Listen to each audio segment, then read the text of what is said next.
Assalamualaikum, hai dan salam sejahtera. Hari ini kami akan membincangkan masalah yang dihadapi oleh pelajar apabila menyewa rumah bersama rakan-rakan ketika menyambung pelajaran di institusi tinggi.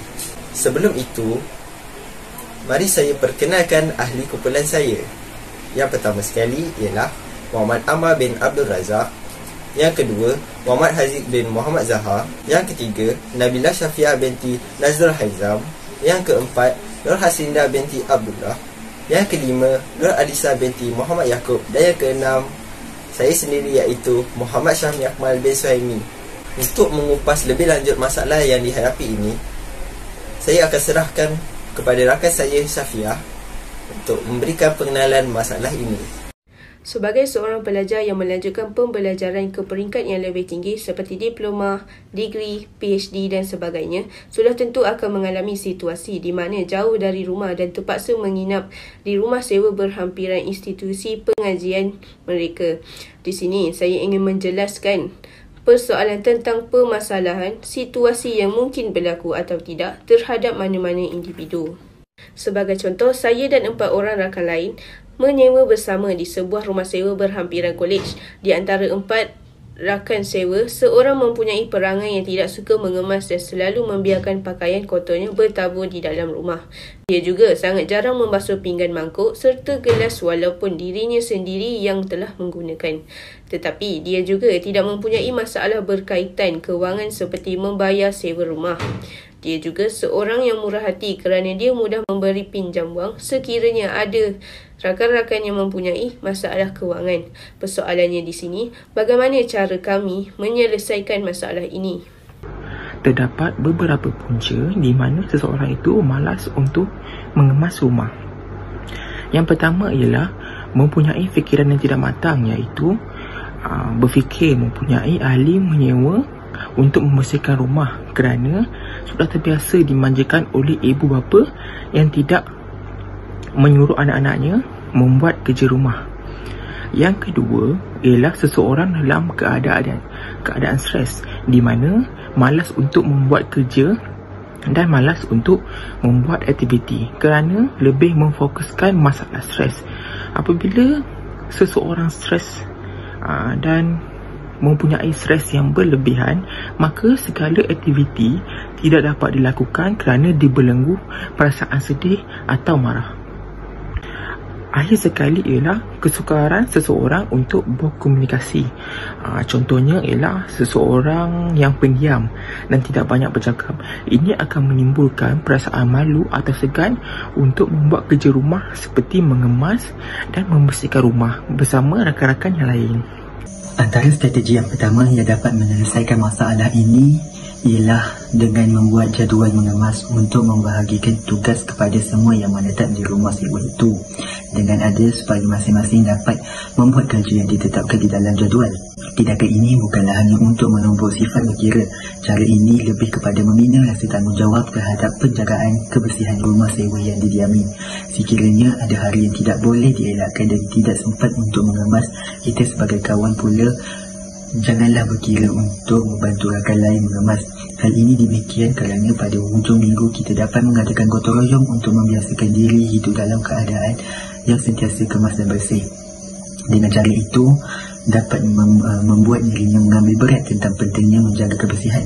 Selain itu, strategi yang kedua ialah memberi nasihat kepada satu sama lain secara bersemuka. Hal ini bukanlah kerana untuk menjaga air mukanya di hadapan rakan-rakan yang menetap di rumah sewa yang sama.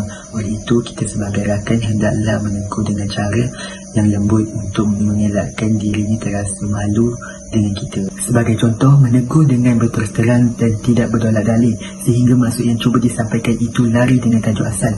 Oleh itu, tegur dengan cara berterus terang, tegur dengan lembut dengan niat untuk menasihati dan fokus pada perkara yang hendak ditegur sahaja. Strategi yang terakhir ialah memberi tindakan kepada mereka yang cuba melanggar peraturan yang ditetapkan dalam jadual tanpa sebarang sebab yang tidak munasabah dengan cara mengenakan denda sebanyak RM10. untuk satu kesalahan. Hal ini supaya dapat memberi peringatan supaya mereka tidak leka dan tidak mengabaikan tugasan masing-masing yang ditetapkan di dalam jadual. Sekiranya masih enggan untuk mengikuti peraturan yang ditetapkan dalam jadual, akan dikenakan tindakan yang tegas seperti memberitahu supaya ia mencari rumah sewa yang tiada peraturan supaya tidak menyusahkan rakan-rakan yang menyewa di rumah yang sama. Keputusan yang diambil bagi menyelesaikan masalah isu ini adalah yang pertama, menegur rakan-rakan serumah secara terbuka supaya mereka saling bertanggungjawab dalam menjaga kebersihan rumah.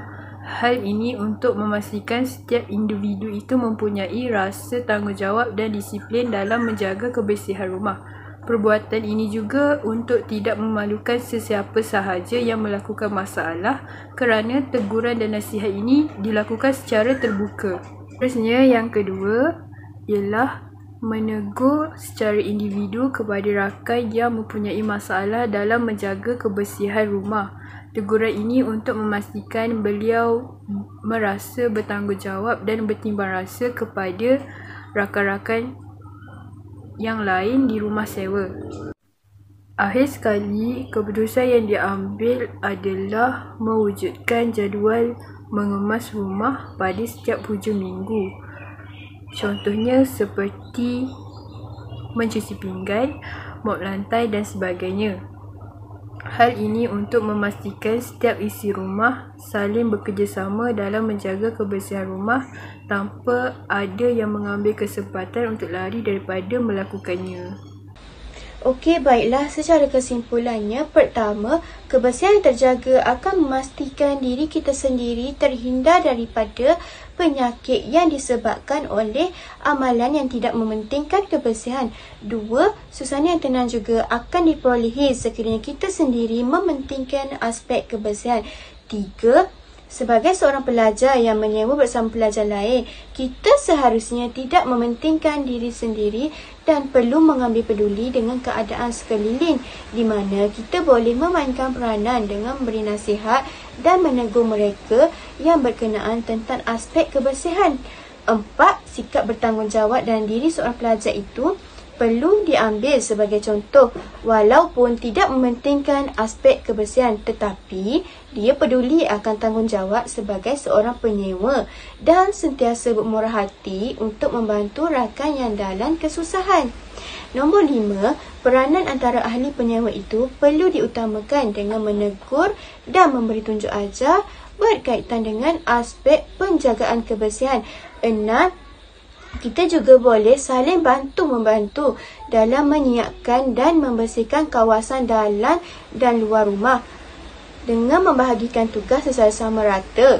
7, dapat memupuk kerjasama dan sentiasa memastikan aspek kebersihan sentiasa terjaga. Sikap menjaga kebersihan, bertanggungjawab serta prihatin sangatlah penting dalam kehidupan kita seharian sebagai seorang pelajar dan wajar diterapkan dalam kehidupan seharian kerana kebersihan amatlah dititik beratkan. Sekian daripada saya, Nur Haslinda binti Abdullah dan rakan-rakan daripada kumpulan 4.